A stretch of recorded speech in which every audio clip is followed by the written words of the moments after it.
દેશની સીમાઓ માતાના વસ્ત્ર સમાન છે. તેનું રક્ષણ કરવું દરેક ભારતીયની ફરજ છે. ભીષ્મ પિતામહ. નમસ્કાર દર્શક મિત્રો, સરહદ ન્યૂઝ ચેનલમાં આપનું સ્વાગત છે. હું અનિતા ગોસ્વામી. હવે જોઈએ સમાચાર વિસ્તારથી. બનાસકાંઠાના ધાનેરા તાલુકાના સામરવાડા ગામ નજીક આજે રક્તરંજિત અકસ્માતની ઘટના સામે આવી છે. મળતી માહિતી મુજબ એક લક્ઝરી બસ અને કેરી કાર વચ્ચે સામસામે જોરદાર ટક્કર થઈ હતી. આ અકસ્માત એટલો ભયાનક હતો કે કારનો કચ્ચરઘાણ નીકળી ગયો હતો અને તેમાં સવાર 32 વર્ષીય યુવાનનું ઘટના સ્થળે જ કરુણ મોત નીપજ્યું હતું.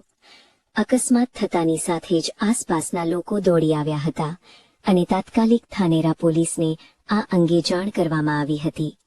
પોલીસ કાફલો ઘટના સ્થળે પહોંચી ગયો હતો અને મૃતક યુવાનની લાશને બહાર કાઢી પીએમ અર્થે ધાનેરાની રેફરલ હોસ્પિટલ ખાતે ખસેડવામાં આવી હતી. અચાનક બનેલી આ ઘટનાને પગલે મૃતક યુવાનના પરિવારમાં આક્રંદ છવાઈ ગયો છે અને સમાજમાં પણ ઘેરા શોકની લાગણી જોવા મળી રહી છે. હજુ તો યુવાનીના ઉંબરે ઉભેલા આશાસ્પદ દીકરાના મોતે સૌની આંખો ભીની કરી દીધી છે.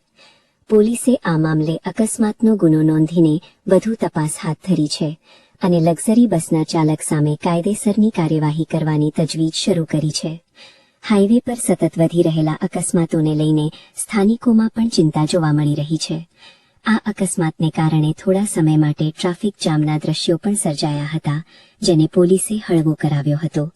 હોસ્પિટલ પરિસરમાં મૃતકના સગા સંબંધીઓના ટોળે ટોળા ઉમટી પડ્યા હતા અને વાતાવરણ અત્યંત ગમગીન બની ગયું હતું. માર્ગ અકસ્માતની આ કરુણ ઘટનાએ વધુ એક પરિવારનો વંશ અને આશાસ્પદ યુવાન છીનવી લીધો છે, જે વાહન ચાલકો માટે લાલ બત્તી સમાન કિસ્સો છે.